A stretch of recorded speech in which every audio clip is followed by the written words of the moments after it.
Chapitre 15. L'école est en révolution. Quelle journée splendide! S'exclama Anne, inspirant à plein poumon.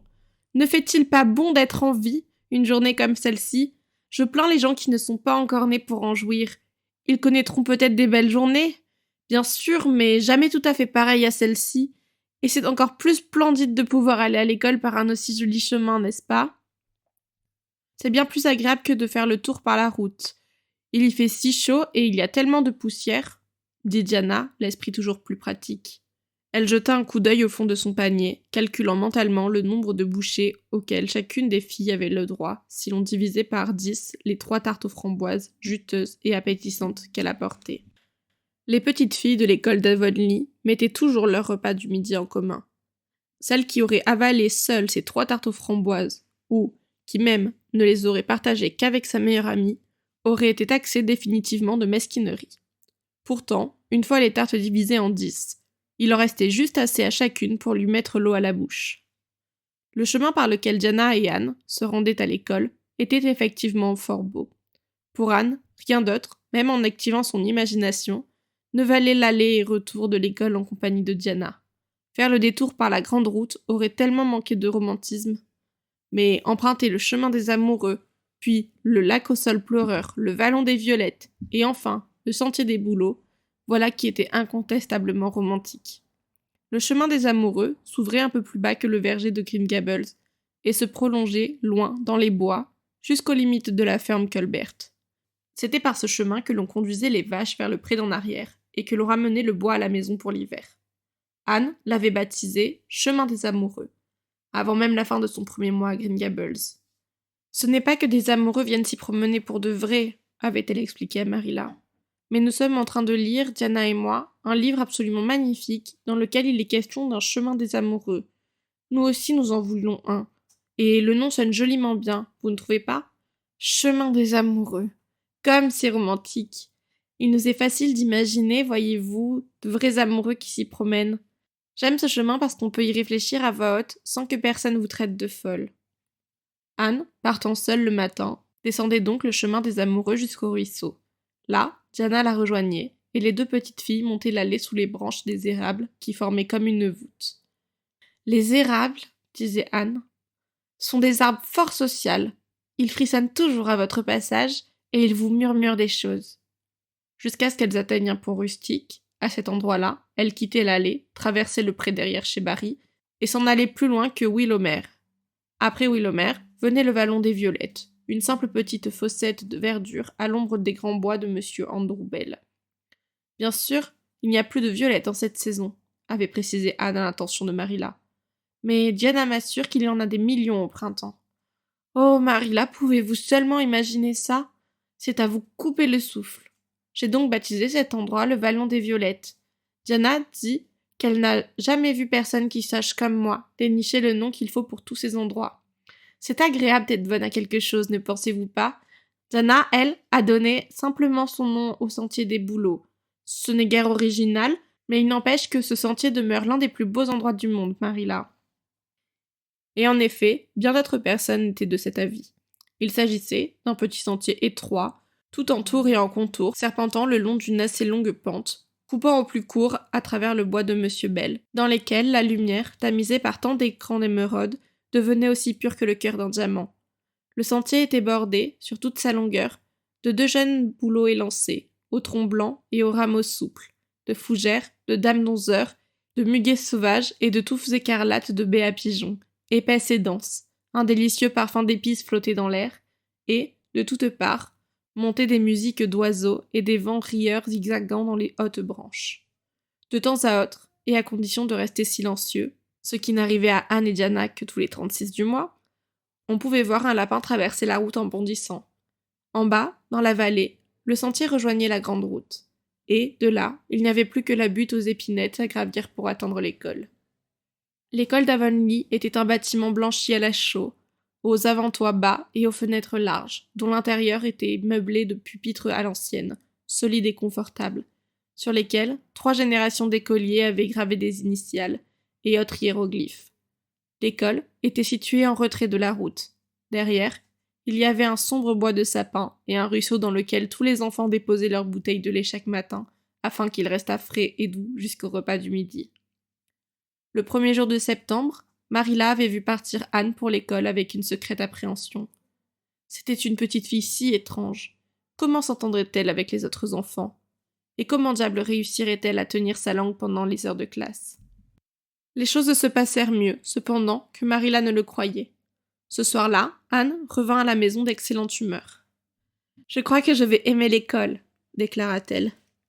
Même si je ne pense pas trop de bien du maître, il se tripote la moustache sans arrêt et il fait les endoux à Prissy Andrew. Prissy est déjà grande, vous savez. Elle a 16 ans et elle étudie pour passer l'examen d'entrée à l'école supérieure, la Queen's Academy de Charlottetown. Elle veut y aller l'an prochain. Tilly Boulter m'a confié que le maître était absolument entiché d'elle. Elle a un beau teint, des cheveux bruns bouclés, et elle sait se tenir avec élégance. Elle est installée sur le banc le plus long, en arrière, et c'est là qu'il s'assoit, lui aussi, la plupart du temps, pour lui expliquer ses leçons, à ce qu'il prétend. Mais Ruby Gillis dit qu'elle a vu le maître écrire quelque chose sur l'ardoise de Prissy, et que, lorsque cette dernière a lu le mot, elle est devenue aussi rouge qu'une betterave et a pouffé de rire. Ruby Gillis dit qu'à son avis, cela n'avait rien à voir avec la leçon. Anne Shirley, que je ne vous entende plus parler de votre maître d'école de la sorte, fit Marilla sèchement. Vous n'allez pas à l'école pour le critiquer. Je parie qu'il peut vous enseigner quelque chose, à vous, et c'est votre travail que de l'apprendre. Je voudrais que vous compreniez tout de suite que vous n'avez pas à nous raconter à la maison tous les commérages qui circulent sur le compte de votre maître. C'est une attitude que je n'encouragerai jamais. J'espère que vous vous êtes bien comporté. Pour ça, oui, répondit Anne sans hésiter. Ce n'était d'ailleurs pas aussi difficile que l'on pouvait se l'imaginer. Je suis assise à côté de Diana. Notre banc est tout près de la fenêtre, et nous pouvons voir, en bas, le lac au miroir. Il y a beaucoup de filles sympathiques à l'école, et nous avons eu des moments épatants lors des jeux du dîner. C'est si agréable de jouer avec beaucoup de petites filles. Mais bien sûr, je préfère Diana, et ce sera toujours ainsi. J'adore Diana. Mais je suis terriblement en retard par rapport aux autres. Ils travaillent tous sur le 5e livre, et je n'en suis qu'au 4e. J'en éprouve une certaine humiliation. Mais il n'y a personne qui ait une imagination comme la mienne. Cela, je m'en suis vite rendu compte. Aujourd'hui, nous avons eu des leçons de lecture, de géographie, d'histoire du Canada et une dictée. Monsieur Phillips a clamé que mon orthographe était une honte et il a montré mon ardoise à tous les autres, toute couverte de corrections. Je me sentais si mortifiée, Marilla. Il aurait pu se montrer plus poli envers une nouvelle élève, je trouve. Ruby Gillis m'a donné une pomme et Sophia Solane m'a prêté une jolie carte rose sur laquelle il était écrit « Puis-je t'inviter chez moi? Je dois la lui rendre demain. » Et Tilly Boulter m'a laissé porter sa bague avec une perle toute l'après-midi. Est-ce que je pourrais avoir quelques-unes de ces perles de la vieille pelote à épingles, celle qui moisit dans le grenier, pour m'en faire une bague? Et oh, Marilla, Jane Andrews m'a répété que Minnie Macpherson lui avait raconté qu'elle avait entendu Prissy Andrews dire à Sarah Gillis que j'avais un nez fort mignon. Marilla, c'est là le premier vrai compliment que l'on m'ait fait de toute ma vie, et vous ne pouvez imaginer l'effet curieux que cela m'a fait. Marilla, est-ce que j'ai vraiment un nez mignon? Je sais que vous me direz la vérité. Votre nez est tout à fait comme il faut, se contenta de dire Marilla, qui, en son fort intérieur, trouvait le nez d'Anne remarquablement mignon, mais n'avait nullement l'intention de l'avouer. Cela se passait 3 semaines auparavant, et jusqu'à maintenant, tout s'était fort bien déroulé. Ce jour-là, donc, ce matin de septembre à l'air vif, Anne et Diana descendaient d'un pas allègre le sentier des bouleaux et semblaient les 2 petites filles les plus heureuses d'Avonlea. « Je parie que Gilbert Blythe sera à l'école aujourd'hui, » dit Diana. « Il a passé l'été chez ses cousins du Nouveau-Brunswick et il n'est revenu à la maison que samedi soir.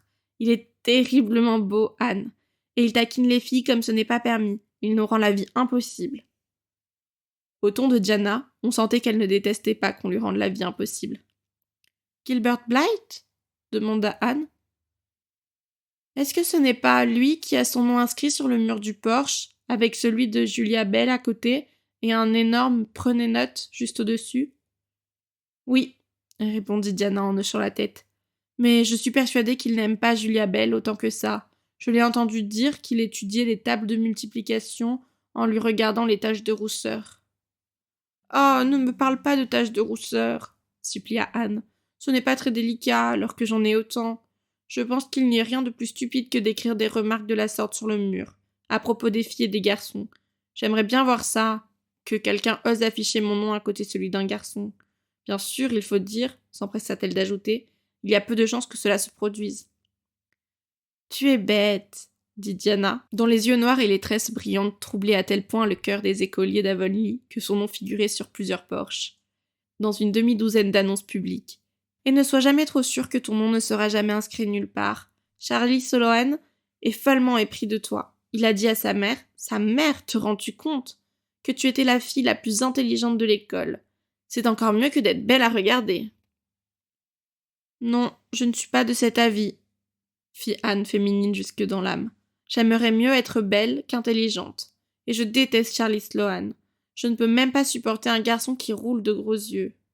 Si jamais quiconque inscrivait mon nom quelque part à côté du sien, je ne m'en remettrai jamais, Diana Barry. Mais oui, il faut avouer que c'est agréable d'être la première de la classe. À partir de maintenant, tu auras Gilbert dans ta classe, dit Diana. Et il a l'habitude d'être le premier de sa classe, cela je peux te l'affirmer. Il travaille encore sur le 4e livre, bien qu'il ait presque 14 ans. Il y a 4 ans, son père était malade et il a dû se rendre en Alberta pour des raisons de santé. Gilbert l'a accompagné, et ils sont restés là-bas 3 ans. Et Gil a à peine fréquenté l'école pendant ces années-là. Tu verras, désormais, qu'il te sera plus difficile de demeurer toujours première, ma pauvre Anne. Cela ne me dérange pas, répondit Anne aussitôt. Au fond, je me sentirais guère fière d'être la première d'une classe de garçons et de filles de 9 ou 10 ans à peine. J'ai eu à me lever, hier, pour épeler ébullition.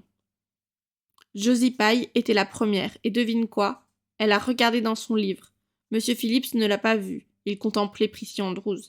Mais je l'ai bien vue, moi. Je me suis contentée de lui lancer un regard méprisant et glacial.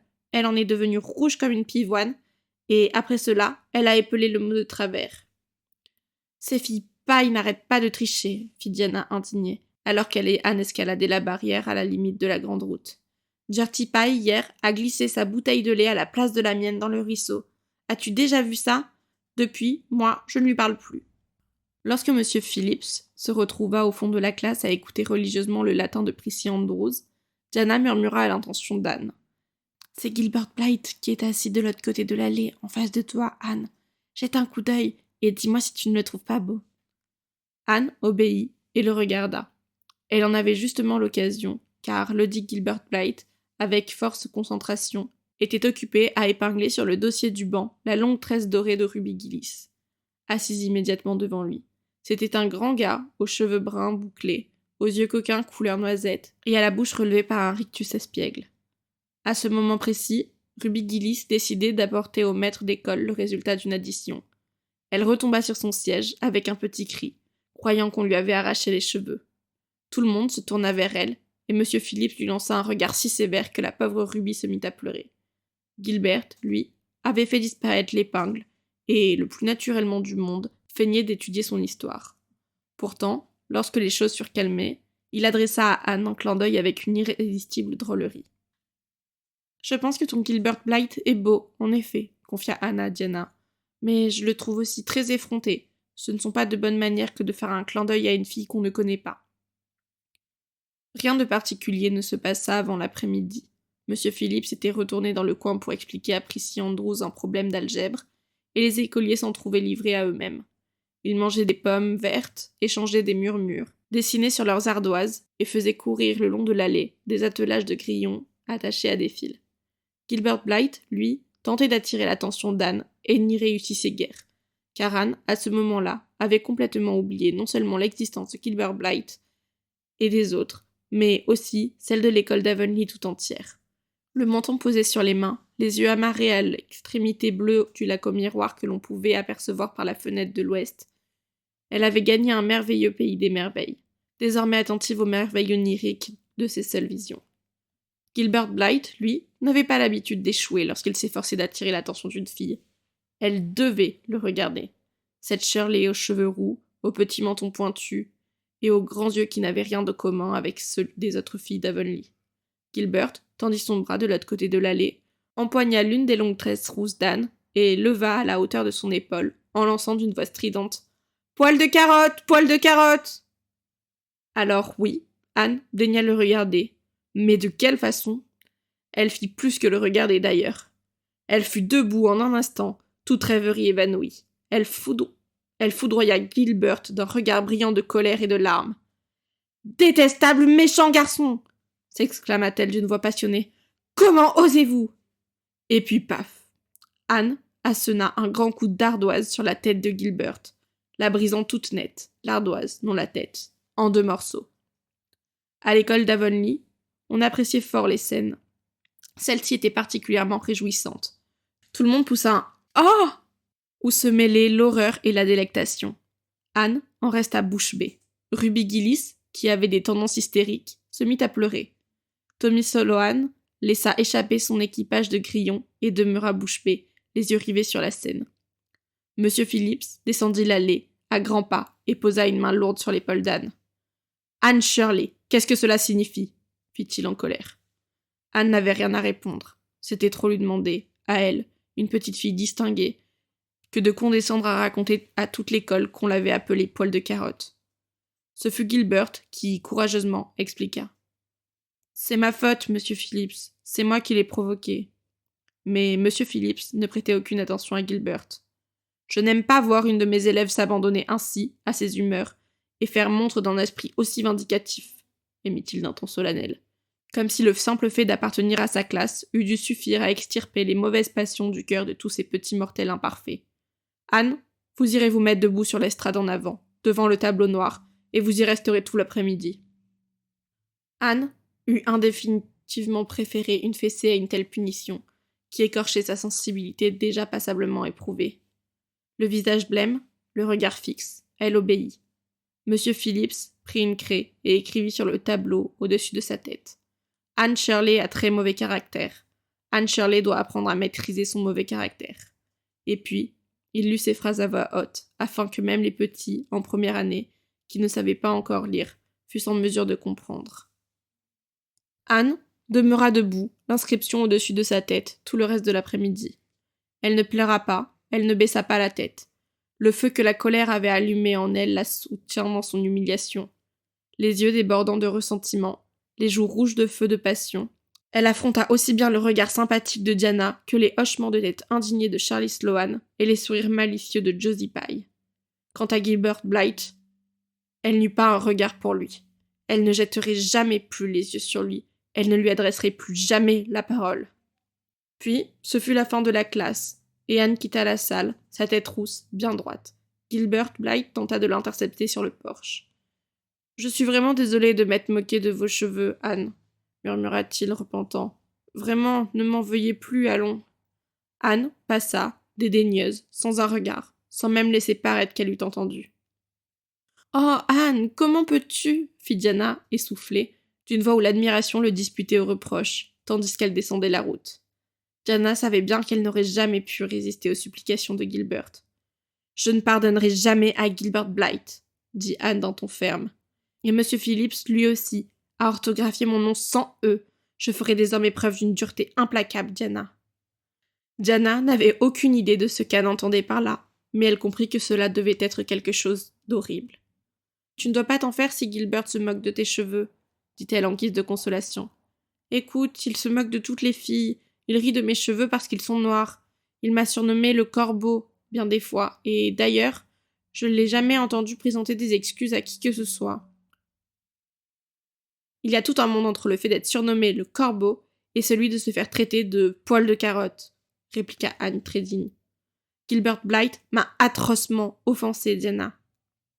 Toute cette histoire aurait pu connaître une fin pas trop malencontreuse, si rien d'autre n'était advenu. Mais, quand les catastrophes, parfois, commencent à déferler, elles n'arrêtent pas de sitôt. Les écoliers d'Avonlea passaient souvent l'heure du midi à cueillir de la gomme de résine dans les petits bois d'épinettes de Monsieur Bell sur la colline, de l'autre côté de son grand pré. De là, ils pouvaient surveiller la maison d'Eben White où logeait le maître d'école. Lorsqu'ils voyaient Monsieur Phillips en sortir, ils se hâtaient de regagner l'école. Mais la distance à parcourir était environ 3 fois plus longue que le chemin de Monsieur White. Ils ne réussissaient à arriver, fourbus et hors d'haleine, que 3 minutes trop tard. Le lendemain de l'incident, M. Phillips, obsédé par un de ces besoins de réforme qui lui venaient par crise, déclara, avant de repartir manger chez lui, qu'il s'attendait à trouver tous les écoliers à leur place à son retour. Tout retardataire serait puni. Tous les garçons et quelques-unes des filles se rendirent, comme d'habitude, dans le bois d'épinettes de M. Bell, bien décidés à n'y rester que le temps nécessaire à enfourner une chiquée. Mais les bois d'épinettes sont séduisants, et les noix de gomme jaunes attendrissantes. Les enfants en firent amplement provision, puis s'arrêtèrent.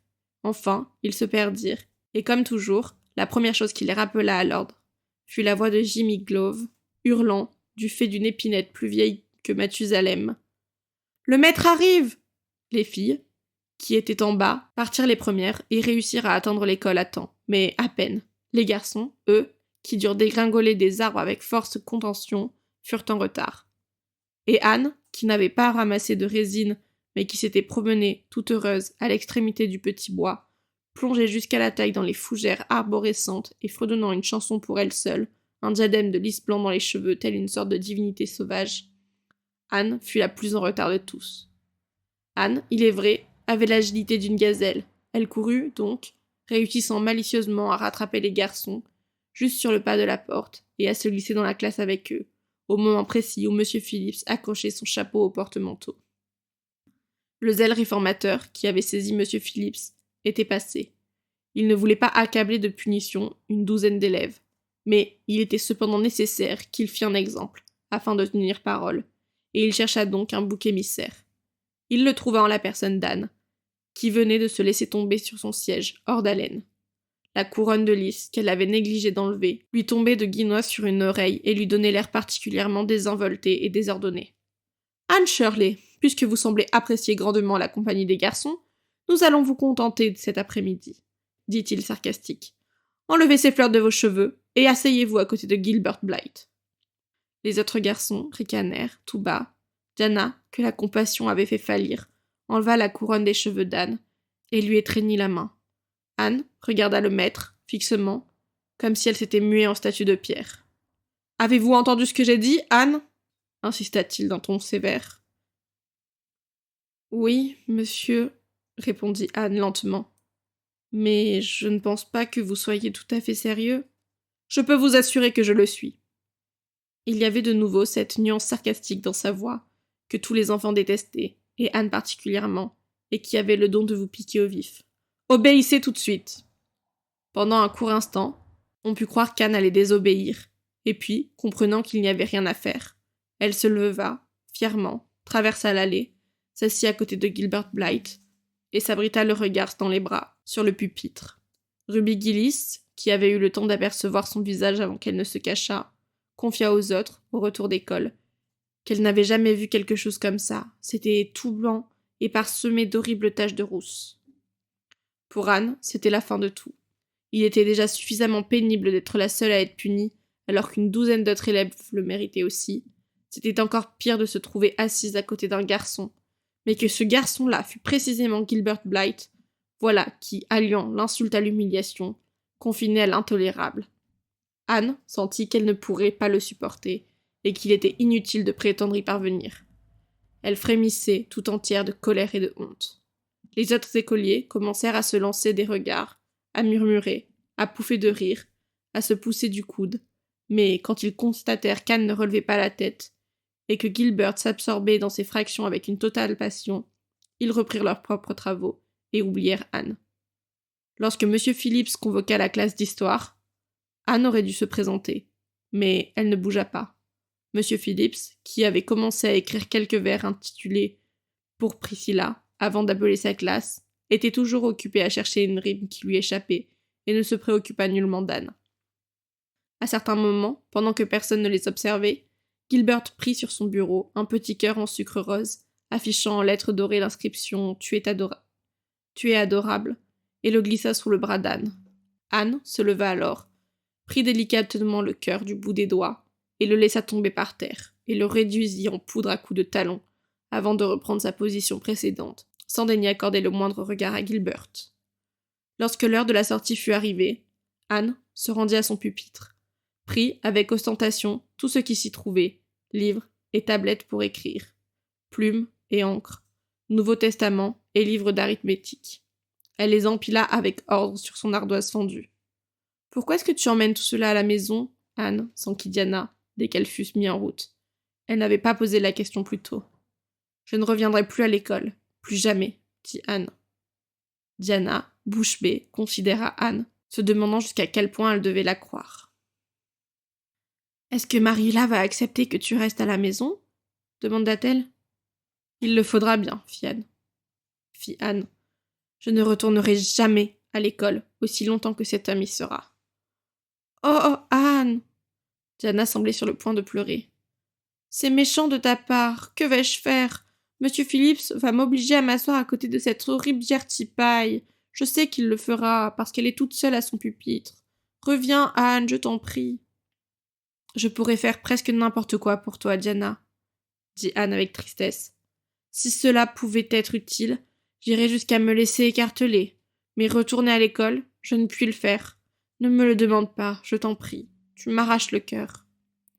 Pense à tout ce que tu vas manquer, implora Diana. Nous allons construire la plus belle des cabanes près du ruisseau.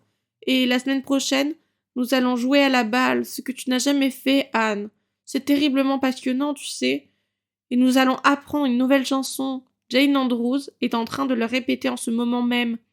Alice Anderson va apporter un nouveau livre de collection Pensy la semaine prochaine. Et nous allons toutes lire le livre à voix haute, chapitre après chapitre, près du ruisseau. Et tu sais bien que tu adores lire à haute voix, Anne. Mais rien ne fit changer Anne d'idée. Elle avait pris sa décision. Elle ne retournerait pas à l'école de M. Phillips. Elle le déclara à Marilla quand elle fut rentrée à la maison. Foutaise, fit Marilla. Ce ne sont pas des foutaises du tout, dit Anne, fixant Marilla de ses grands yeux glaves pleins de reproches. Ne comprenez-vous pas, Marilla? J'ai été insultée. Insultée, sornette de tout ça. Vous retournerez à l'école demain, comme d'habitude. Oh non, fit Anne, secouant doucement la tête. Je n'y retournerai pas, Marilla. J'apprendrai mes leçons à la maison, et je serai aussi bonne que possible. Je saurai tenir ma langue aussi souvent qu'il le faudra, et je ne retournerai pas à l'école, je peux vous l'affirmer. Marilla lut une détermination farouche sur le petit visage d'Anne, et comprit qu'il lui serait difficile d'en venir à bout. Mais, sagement, elle se résolut à ne rien ajouter pour l'instant.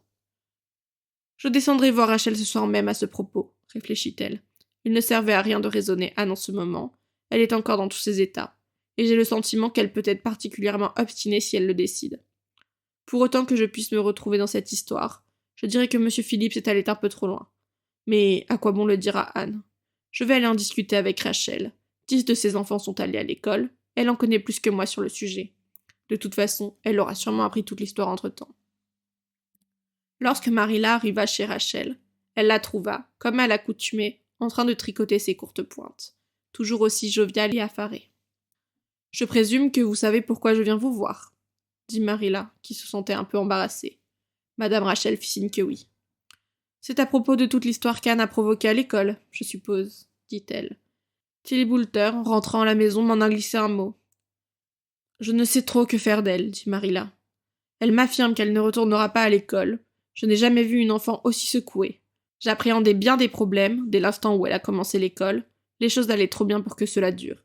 Elle est si nerveuse. Que me conseillez-vous, Rachel ? » « Eh bien, puisque vous me demandez mon avis, Marilla, » dit Madame Lynde fort aimable. Madame Lynde adorait qu'on lui demandât conseil. « Je commencerai par me plier un peu à ses caprices. Voilà ce que je ferai. Je crois vraiment que M. Phillips a eu tort. Bien sûr, cela ne servira à rien de le dire aux enfants, vous le savez bien. Et bien entendu, il a eu raison de la punir pour l'excès de colère dont elle a fait preuve. Mais aujourd'hui, c'était différent. Les autres qui étaient en retard auraient dû être punis eux aussi. Cela ne fait pas de doute. Et je ne crois pas que ce soit une bonne punition, pour ma part, que de faire asseoir les filles avec les garçons. Il y a là-dedans un total manque de pudeur. Tilly Boulter en était tout à fait indignée. Elle a pris le parti d'Anne, d'un bout à l'autre, affirmant que les autres écoliers étaient de son avis. Il semble qu'Anne soit assez populaire parmi eux. Je ne m'attendais guère à ce qu'elle s'entendît aussi bien avec les autres. Donc, vous pensez que je devrais lui permettre de rester à la maison ? Fit Marilla stupéfaite. Oui, c'est-à-dire que je ne lui parlerai plus d'école avant qu'elle ne le fasse elle-même. Croyez-moi, Marilla, dans une semaine, ou moins, elle aura retrouvé son calme, et elle sera disposée à retourner à l'école de son propre chef. C'est certain. Tandis que, si vous essayez de la convaincre maintenant, on ne sait pas quelle crise ou quelle folie s'emparera d'elle, et ce sera pire que jamais. Moins de problèmes il y aura, mieux ça vaudra, à mon avis. Elle ne manquera pas grand-chose, en ne retournant pas à l'école de toute manière, pour ça, non. Monsieur Phillips est fort mauvais maître. Ses méthodes de discipline sont scandaleuses, tout bonnement. Il néglige les plus jeunes et consacre tout son temps aux grands, qu'il prépare pour l'école supérieure de Queens. Il n'aurait jamais eu ce poste une année de plus si son oncle n'avait pas été un membre du conseil scolaire. En fait, son oncle en est le membre unique, car il mène les 2 autres collègues par le bout du nez, voilà tout. Je vous le dis comme je le pense. Je me demande où s'en va le système d'éducation sur notre bonne île. Madame Rachel ponctua cette déclaration d'un hochement de tête, comme pour signifier que si elle était responsable du système d'éducation de la province, les choses y gagneraient en organisation. Marilla suivit le conseil de Madame Rachel et ne toucha pas un mot à Anne quant à un éventuel retour à l'école. Anne apprit ses leçons à la maison, fit ses travaux et joua avec Diana dans la fraîcheur violette des crépuscules d'automne. Mais quand elle rencontrait Gilbert Blythe sur la route ou le croisait à l'école du dimanche, elle passait sans le voir, affichant un mépris glacial que n'atténuaient en rien les intentions manifestement pacificatrices de Gilbert. Même les efforts de Diana, qui servait de négociatrice, n'aboutirent à rien. Anne avait, de toute évidence, décidé de détester Gilbert Blythe jusqu'à la fin de ses jours. Mais autant elle pouvait détester Gilbert, autant elle aimait Diana, de tout l'amour qu'on pouvait contenir dans un petit cœur passionné.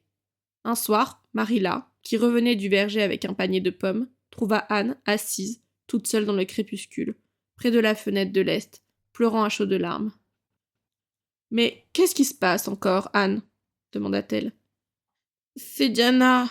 fit Anne en sanglotant de plus belle. « J'aime tellement Diana, Marilla.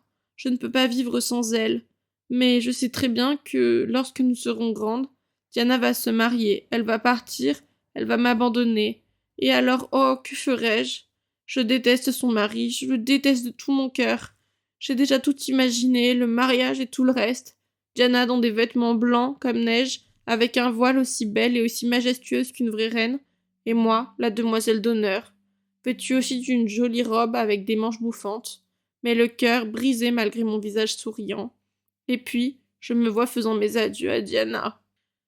Anne ne put continuer son récit tant ses sanglots devenaient douloureux.